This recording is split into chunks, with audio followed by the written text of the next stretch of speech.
So you could go ahead and put the blood pressure cuff back on, use SpO2 monitor, and we'll get going with the 4 lead. To be correct again, you said you were allergic to aspirin. Yeah. Right? And you've never had nitro before. No. Okay. So after we get this blood pressure, if your blood pressure looks good enough, we can give you some nitro, try to help you with the chest pain. And before that, I'm also going to get an IV on you. Okay. Are you scared of needles at all?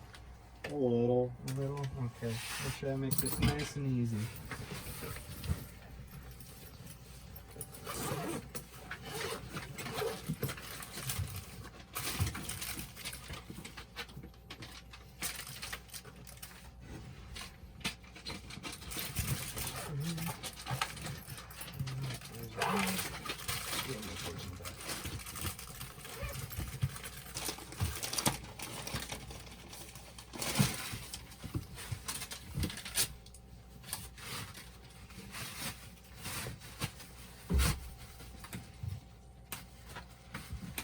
Gonna pass me the flush and lock, and I'll get that set up for you. Yeah, I'll just pass you the kit. I'm gonna go first.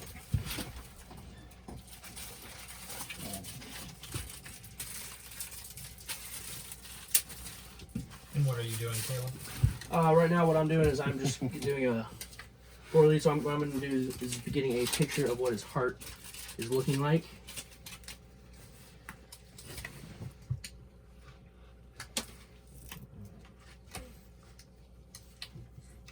And this will just give me the electrical conductivity of which way the ventricles are firing, so then we can identify We'll put a tourniquet on where there. the It's just issue gonna be a is little on the tight. heart. Can we do this for every call, or is there a reason we're doing this? The reason we're doing this on the cardiac call is, well, that's the, you need to do it for any cardiac call.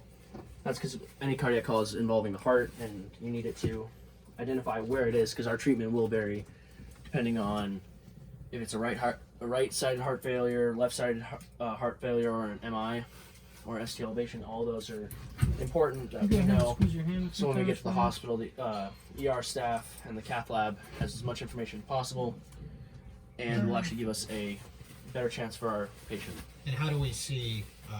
I saw you put stickers on, but that's it. What is? So each sticker is corresponding to a zone, and then what it does is it sends electrical impulses and reads them from the heart. So there's I did right arm, left arm, 20.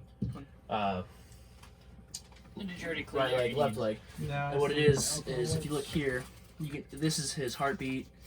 You can see the P waves, STL, P waves, QR interval, and the QRS.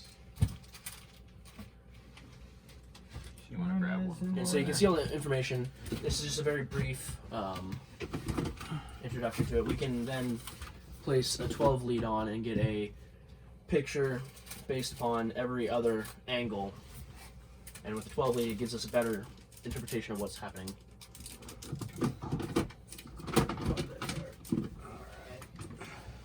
Blood pressure is 110/64, SpO2 100, and respirations are 16. Alright, so we'll go ahead and clean the site. So this wave here, you're seeing the SpO2. So that's him inhaling and exhaling. And up here, you are looking at his 4 lead. We're currently reading lead 2. Everything looks. And most people know a 4 lead as in what would they call it? Either a 3 lead or 4 lead. And sharp out. Endocardiogram. Yeah. Yep. Good. And 1, 2, 3.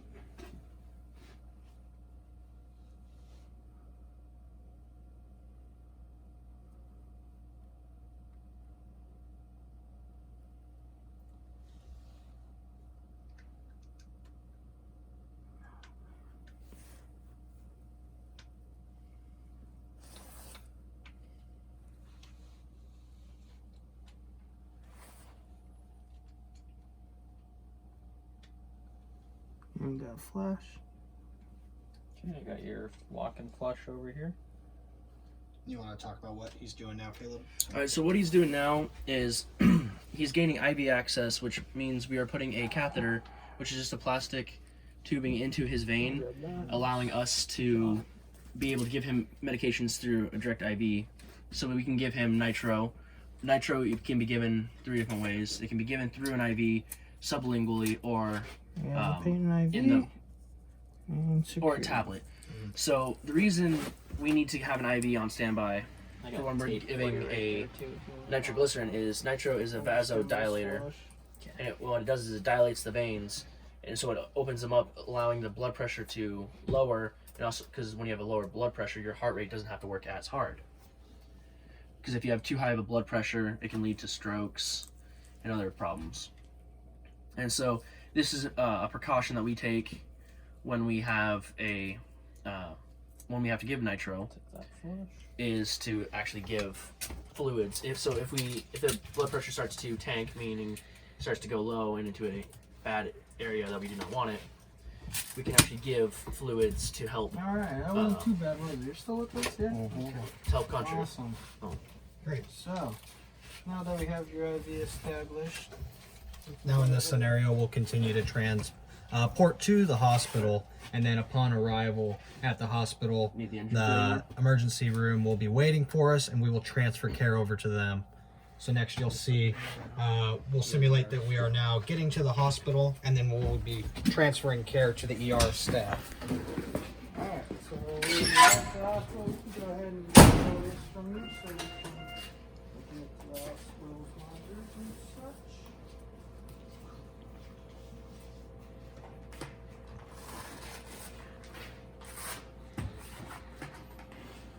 Go ahead and reconnect this. So,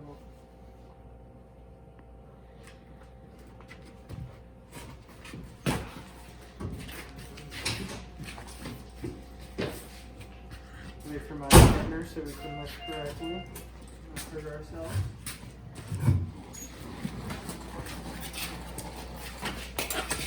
We are locked.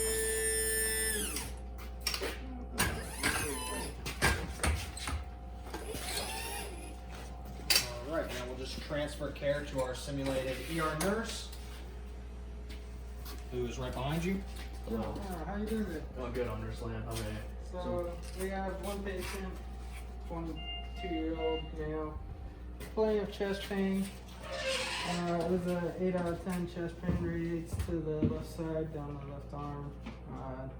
No prior history of cardiac problems. No medications. Not allergic to anything. Just bees. Started about an hour ago. All we've done so far is give an IV and transport. What was his last set of vitals? Last set of vitals was 142 over 89. Respirations were about 16 and kind of labored, hurts to breathe. So we have him on O2 at 12 liters a minute on a breather.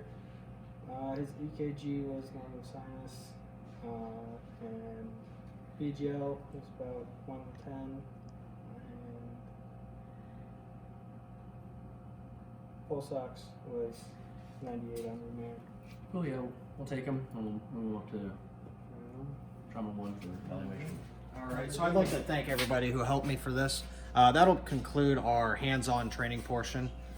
This is something that requires a lot of work to get down because there's tons of things working together.